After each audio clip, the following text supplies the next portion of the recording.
So this morning we are continuing this series that we started a few weeks ago called Follow, and we're looking at what it looks like to follow Jesus very practically. And we believe that Jesus didn't just tell his disciples and tell us, do these things, but he modeled it for us. So today I want to look at the story of Jesus meeting this woman at the well. And what does that mean for us? What does it mean about the way that we meet people? How should we look at and approach people? And I'll ask you guys for help this morning, and you guys sent in a few different answers. What is the biggest inconvenience in your life? So I wanted to go ahead and read those to kind of set the stage for what we're going to talk about today. So driving 2 hours one way for school is a big inconvenience.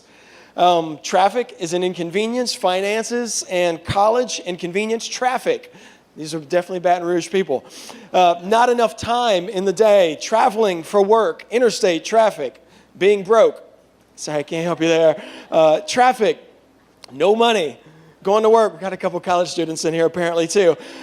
Money. Rude people. No time to sleep. And then my personal favorite, we have a cat and he keeps missing the litter. So yeah, this can be a big problem. It's one of the many reasons that I believe that cats were not created in the Garden of Eden, but instead were a problem that came about with the curse. So anyways, we're going to continue today in the series, Follow. And I love this story of Jesus meeting this woman at this well, because what he does to this woman in the way that he approaches her, it really challenges me, but in a very good way, because I realize when I'm looking at all of your responses to the things that are inconvenient for you, it's very similar to me. Many of these have to do with other people. And when it comes to traffic, I don't know about you, but I can definitely objectify people when I'm on the road. And even though I'm not so much in the category of road rage like I used to be in, I see vehicles and not humans. So I will say that's in my way, and I will think, why is everybody on the road at the same time I'm on the road? And I can very easily have this mindset that the world revolves around me and every person is in my way. So if it's like traffic, or if it is something else in your life, a family member or a relationship that is just doing all the wrong things and making it difficult for you, it is easy for us to look at people and think they're in the way. They're wasting my time. Why can't I just get this out of the way so I can go on? So I can keep doing what I wanted to do, what I was focused on doing. And Jesus, we pick up his story in John 4.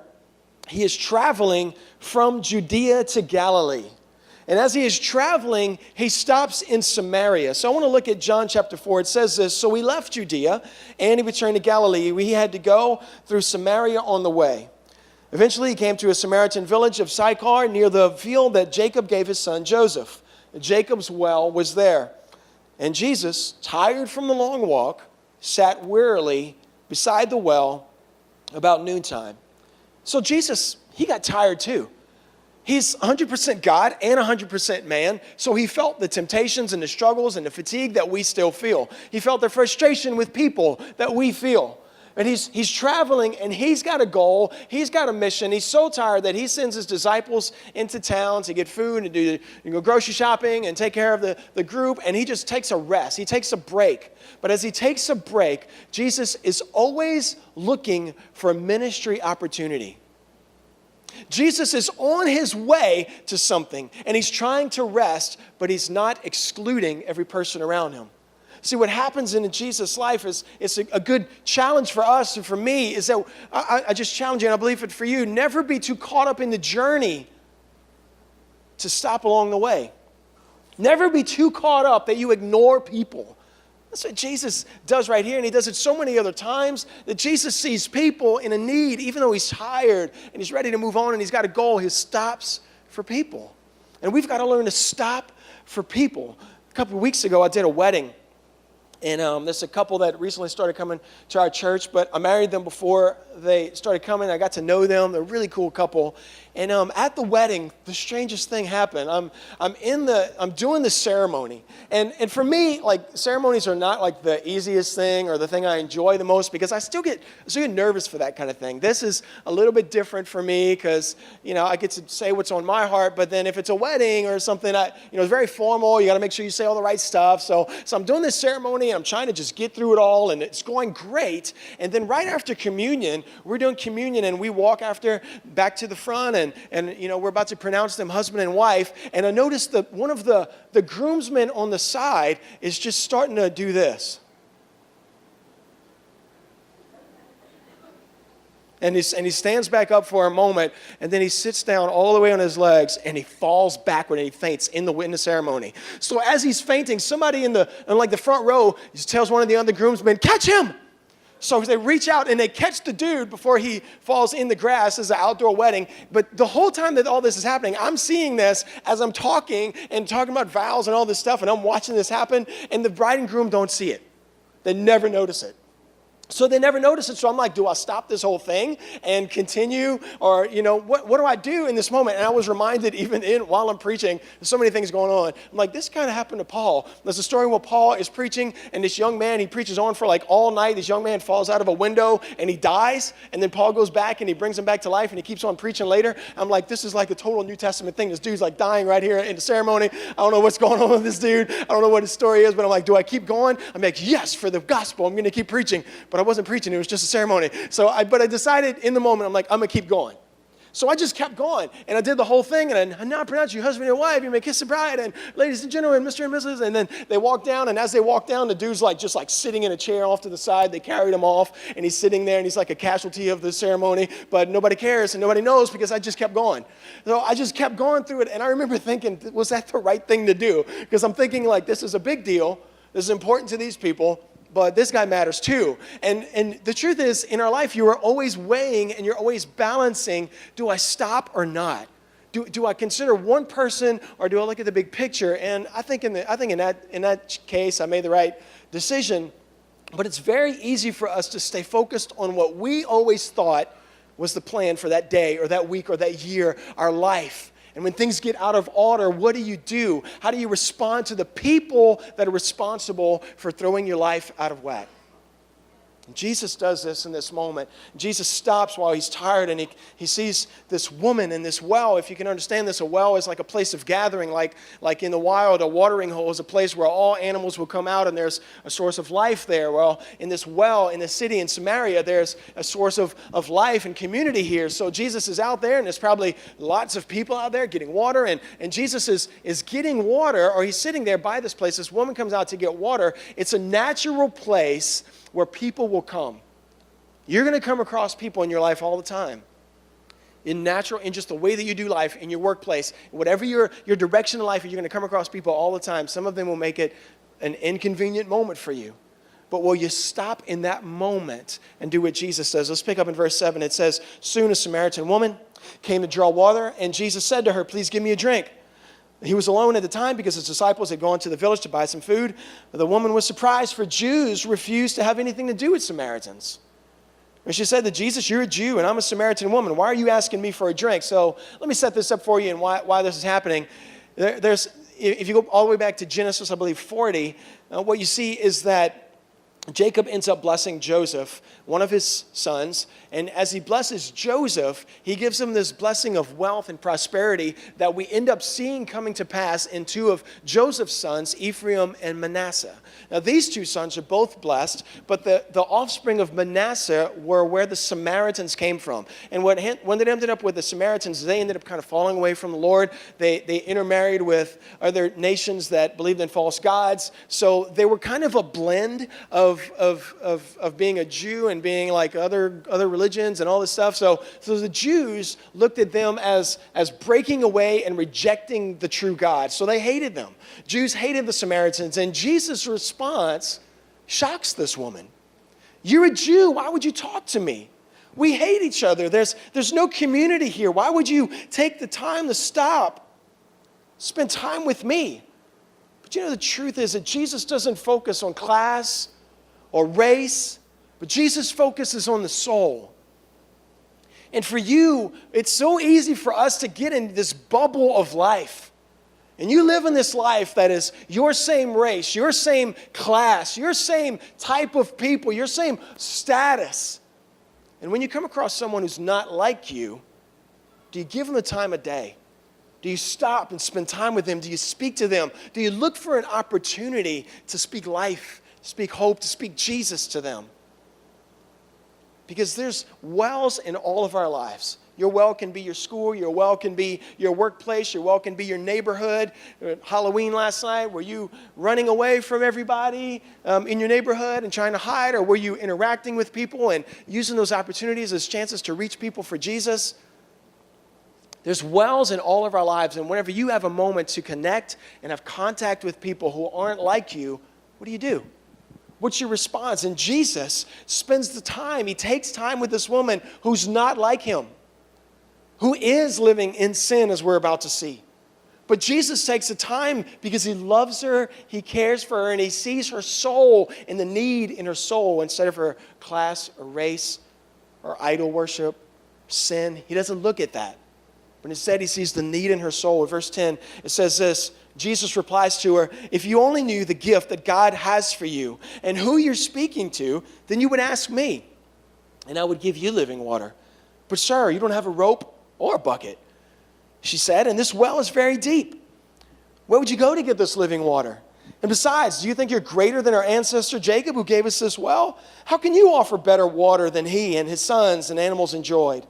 And Jesus replied, anyone who drinks this water will soon become thirsty again. But those who drink the water I give will never be thirsty again. It becomes a fresh, bubbling spring. I like that because it's a life that is repeating. It is energizing. It begins from within. You don't have to look outside anymore. But Jesus gives a bubbling spring within, giving them eternal life. Please, sir, this woman says, give me this water. Then I'll never be thirsty again, and I won't have to come here to get water. I was thinking about this as Jesus talks about this water. He says, if you keep coming to this well for this living water, you're going to always be in want.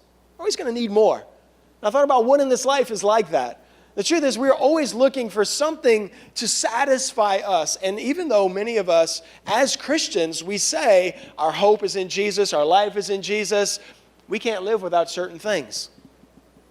We've got certain things that we say, if I don't have this, then I'm going to be poor.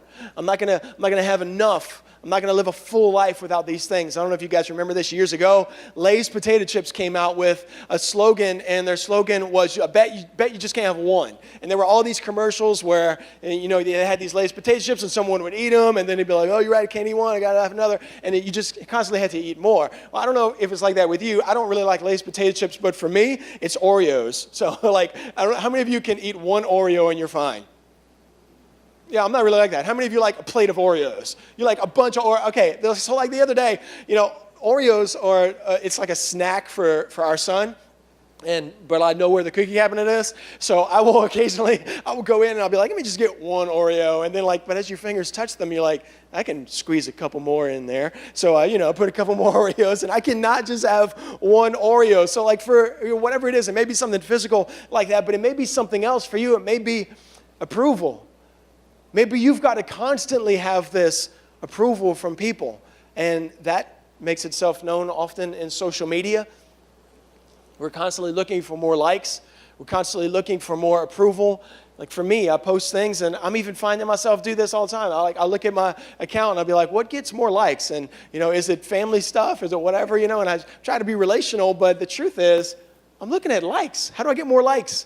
I wonder if this filter would work better. Do people like black and white more? What should I? And we do this with our life. We're posting things, and we are looking for the approval of people. I've got to have more likes. I've got to have more approval. I've got to have more followers. Maybe it's that. Constantly taking more selfies. Maybe if I take it at this angle. If I take it at this angle. Maybe if I have more makeup or less, whatever. We're always looking for more approval. Got those people who like CrossFit? Can't stand those people on their Instagram. They're always talking about how fit they are, and I just did this. Oh man, forget that. I'm thinking about Jesus. Jesus says, if you keep looking after this water, and obviously this is an example of anything other than Jesus, you're going to have to have more of. And you're going to have more of, and it's never going to satisfy, but Jesus is the ultimate and the only thirst quencher in our life.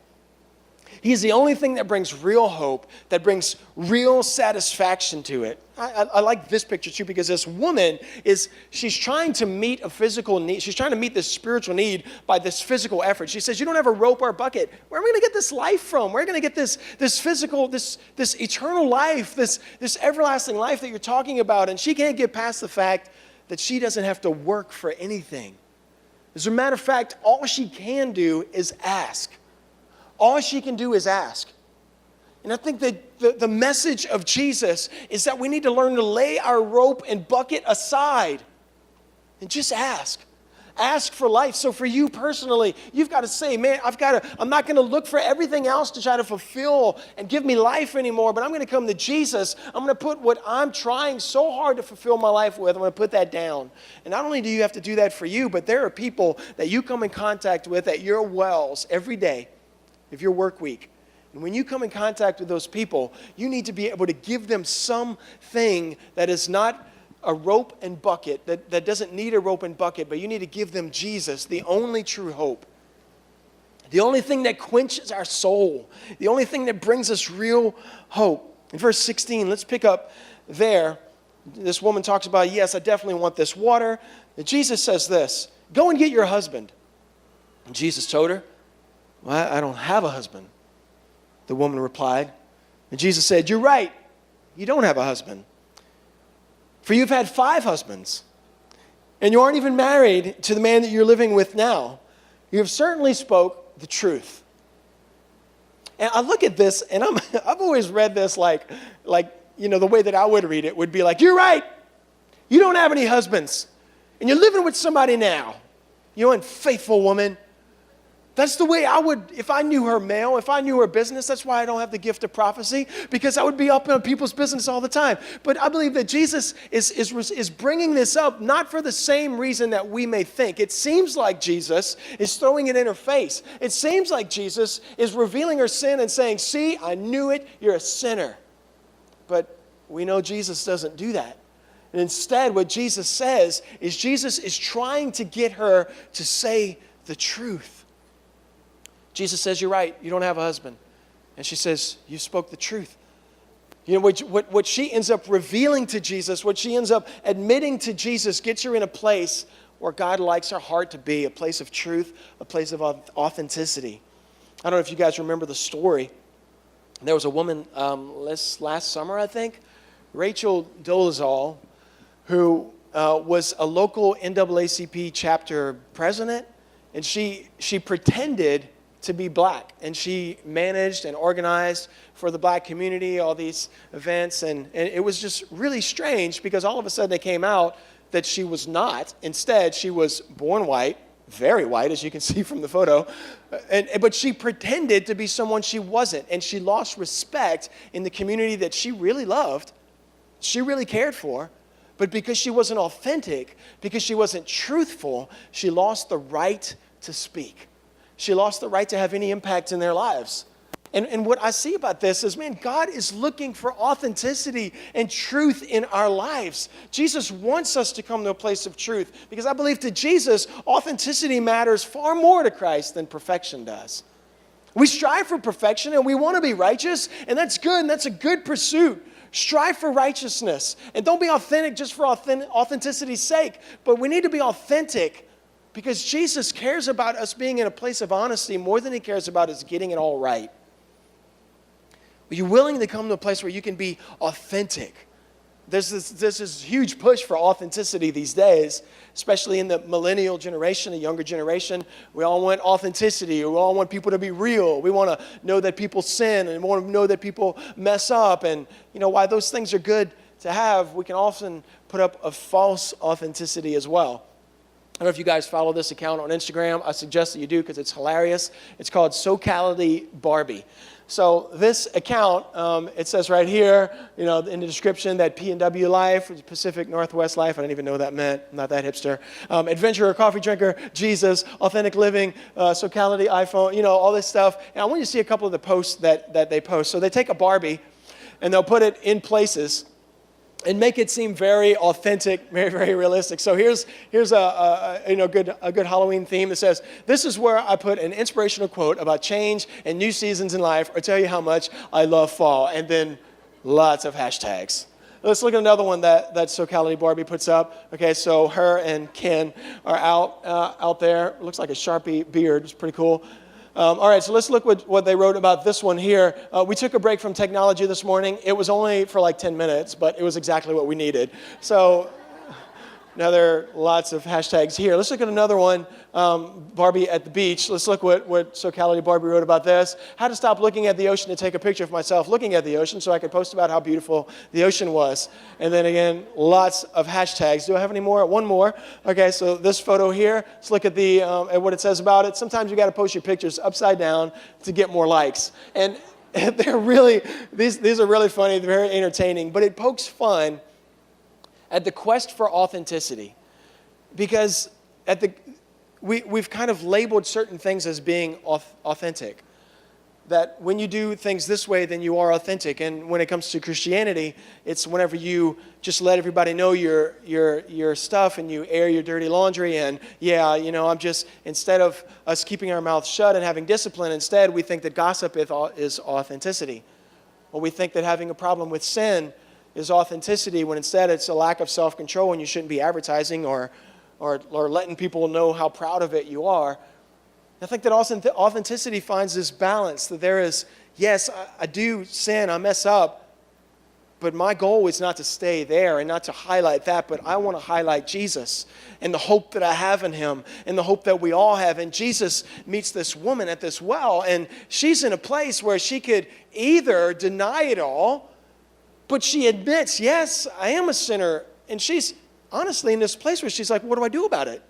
What do I do about this? I know that I've messed up, but what do I do? So Jesus addresses this. In verse 19, the woman says this, "Sir, you must be a prophet. So tell me. I've got to know now, what do I do about this? So tell me, why is it that you Jews insist on Jerusalem is the only place of worship, while we Samaritans claim it is here on Mount Gerizim, the place where our ancestors worship?" Now, I listen to her saying this, and I'm like, okay, you don't know he's Jesus, but you've got a prophet at least in front of you. And you ask that? What a dumb question. But this woman asked this, and I believe that it's important to understand that what she asked in this question is the same question that every person that you meet at the well of your life is asking. Where do I direct my worship? How do I worship right? Every single person worships something, right?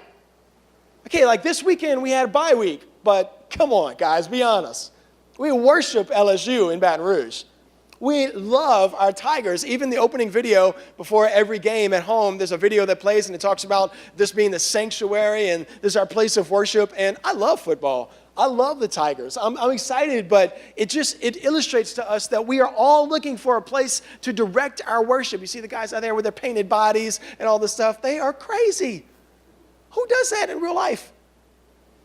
People want to direct their worship to something. So whether it's sports or maybe it is, I don't know if you've seen Jay Leno's garage before, but Jay Leno, who is now not a talk show host anymore, but he's got this garage full of cars. So he is now, he's a comedian. He had this thing, but his hobby is becoming his worship. Show what he has. He's got these tons of bikes, and then he's got all these elaborate vintage sports cars. And I mean, his garage is massive, but he has directed his worship towards cars and automobiles.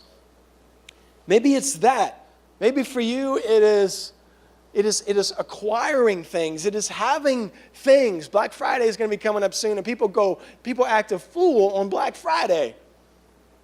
You ever seen the lines for the iPhone? People get crazy. People get in lines for weeks sometimes anticipating the new iPhone. Going crazy over this stuff. And I like the newest Apple stuff too. But it begins to take over our life. And the reason it does that is because we are all looking for something to worship. We're all looking for something. And don't stop going to LSU games, and don't stop buying your iPhone, and don't not go Black Friday shopping. Don't not buy a sports car. Can't use double negatives in church, can I? What I'm saying is that every person has a thirst to give worship to something. I want to spend myself on something. I want to give all that I am to something. I want to be passionate about something. And while all these things in life are fine and to be a part of, they will rule and control and never satisfy unless Jesus is the center of your life. Unless you let Jesus be the one who quenches that thirst that we all have. People worship what's advertised well. What would happen if we advertised Jesus well? What would happen if we let people know about the life that is in us and how much of a joy it was for us to follow Jesus? People would be curious like this woman. Tell me about this living water. Tell me about what you're talking about. Jesus presents this option for her, this choice for this living water. It says this in verse 21. Jesus replied, after this woman asked this question, where do I direct my worship? Jesus says, believe me, dear woman, the time is coming when it will no longer matter whether you worship the Father on this mountain or in Jerusalem. Jesus begins to shatter her expectations about worship. Jesus says to her, it doesn't matter where or how you look. It doesn't matter where you do church. It doesn't matter if you're in a church building or if you're in the street. It doesn't matter how you look when you come to church or if you worship in your daily life. It doesn't matter what your history is, what you've done or haven't done. It doesn't matter what your knowledge is or what you know or don't know. What matters is that you come to Jesus in authenticity, with truth, that you worship the Father in truth. The truth is, every person, when you come across people in your experience in life, we all have judgments that we pass on people. You see certain people in your life and you assume something about them. You see someone with a different skin color and you think a certain thing about them. You see someone who may dress worse or better than you and you make judgments about them. You see someone on the side of the street holding up a sign instead of in a vehicle and you make judgments about their life.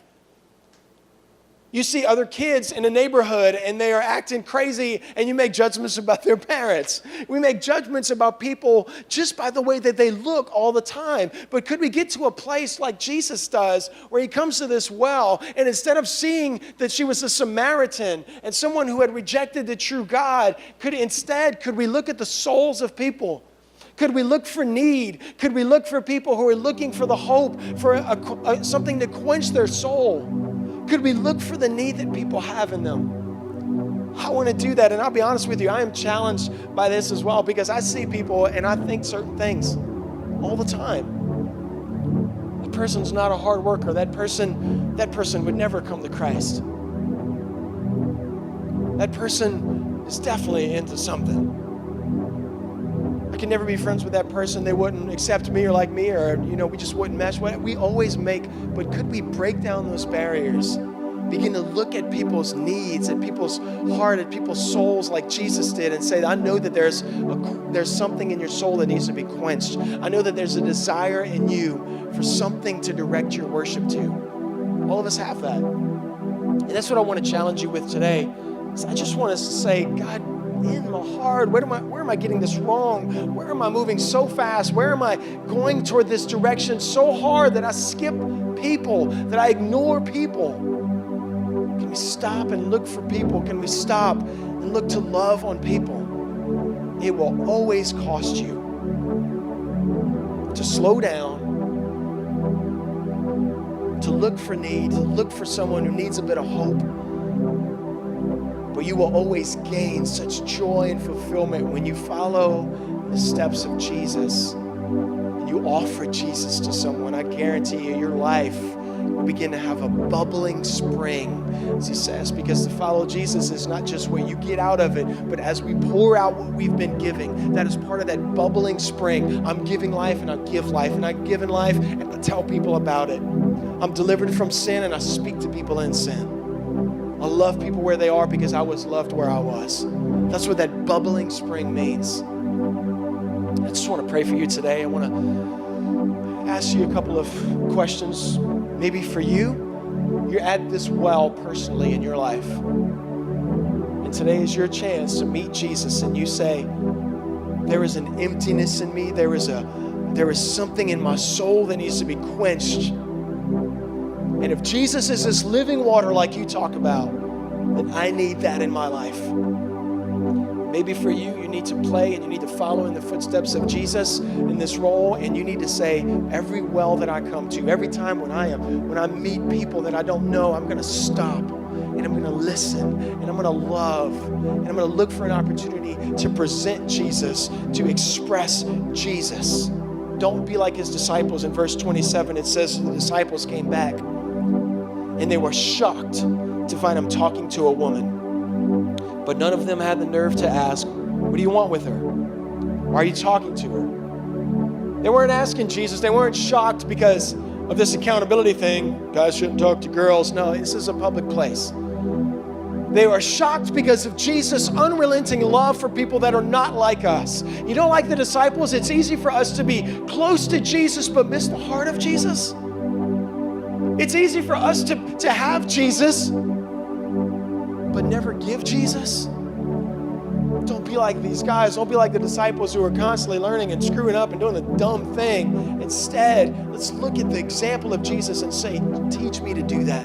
Teach me to go after people at their well, at the well that we meet at, the places that is a watering hole for all people. When I meet people at work and school and my family and all these people that I get to meet, help me to love them where they are.